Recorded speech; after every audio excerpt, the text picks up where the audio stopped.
Avropa Həmrəyliyi Partiyasının lideri, keçmiş prezident Pyotr Poroşenko, hazırki prezident Vladimir Zelenskini vəzifəsindən kənarlaşdırmaqla nəzəri cəhətdən yenidən prezident kürsüsünə sahib ola bilər.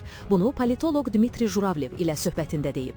Bununla belə, o, Poroşenkonun lazımi resurslara malik olub-olmadığını sual altına qoyub. Əlbəttə, Poroşenkonun belə bir istəyi var, amma onun qabiliyyətinin olub-olmadığını demək çətindir. Təbii ki, Qərb ona qalib gəlməyə kömək edə bilər, amma onlara tək başına heç nəyə qadir olmayan bir insan lazımdırmı? Poroşenkonun Amerika Birləşmiş Ştatları Demokratik Partiyası ilə çox yaxşı əlaqələri var, amma bu kifayət qədərdirmi? Politoloq bildirib. Buna baxmayaraq, o, Poroşenkonun yüksək posta yeganə namizəd kimi görünəcəyi zamanın gələ biləcəyini istisna etməyib. O, həmçinin qeyd edib ki, keçmiş prezident müəyyən qədər xalq dəstəyinə malikdir. Axı onun dövründə işlər indikindən yaxşı idi. İnsanların əməl etdiyi məntiq belədir. Onun bütün səhvlərinə və açıq-aşkar korrupsiyasına baxmayaraq, yenə də Zelenskinin dövründəkindən az idi. Həyat bir növ asan idi, müharibə yox idi.